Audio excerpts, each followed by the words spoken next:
بسم اللہ الرحمن الرحیم۔ حضرت ابو ذر رضی اللہ عنہ سے روایت ہے کہ اللہ کے رسول صلی اللہ علیہ وسلم نے ارشاد فرمایا، یا ابا ذر اذا طبخت مرقتا فاکثر ماءها وتعاہد جیرانک، رواہ مسلم فی صحیحہ۔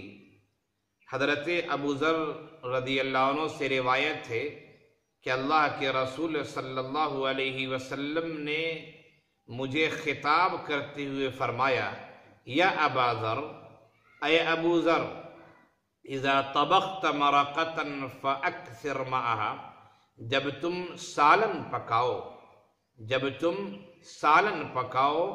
فاکثر ماءها، تو ذرا سالن میں پانی زیادہ کر دو، وتعاہد جیرانک، اور اپنے پڑوسی کا ذرا خیال رکھو۔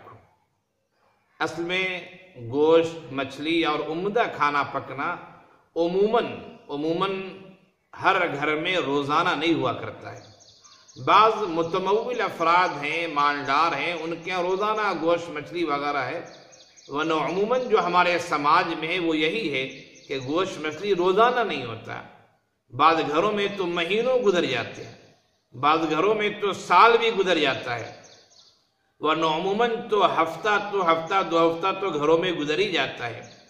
حضرت ابو ذر رضی اللہ عنہ کو اللہ کے رسول صلی اللہ علیہ وسلم نے جو نصیحت کی، وہ نصیحت ہمیں یہ بتاتی ہے کہ جب بھی ہمارے گھر میں کوئی اچھا کھانا بنے جو عموماً روزانہ نہیں بنا کرتا ہے، تو پھر اس کھانے کو ہمیں چاہیے کہ ہم اپنے پڑوسی کو بھی بطور ہدیہ اور بطور تحفہ بھیجیں، اور پڑوس میں چاہے وہ مسلمان ہو چاہے غیر مسلم ہو، اس کی کوئی بات نہیں کہی گئی ہے۔ وَتَعَاهَدْ جِيرَانَكَ کہا گیا ہے، اپنے پڑوسی کا خیال رکھو۔ تو اس میں پڑوسی مسلمان بھی ہو سکتا ہے، غیر مسلم بھی ہو سکتا ہے، ہمیں یقیناً اپنے پڑوسی کا خیال رکھنا چاہیے۔ ایک دوسری روایت ہے جس میں اللہ کے رسول صلی اللہ علیہ وسلم نے ارشاد فرمایا، مَا زَالَ جِبْرَائِيلُ يُوصِينِي بِالْجَارِ حتی ظننت انہ سیورثہ۔ حضرت جبرائیل علیہ السلام پڑوسیوں کے بارے میں مجھے مستقل نصیحت کرتے رہے، وصیت کرتے رہے، فضائل سناتے رہے۔ مجھے تو ایسا لگا کہ کہیں ایسا نہ ہو کہ میراث میں بھی پڑوسی کو حقدار ٹھہرا دیا جائے، اس کا حق بنا دیا جائے۔ یہ ہے پڑوسی کی اہمیت۔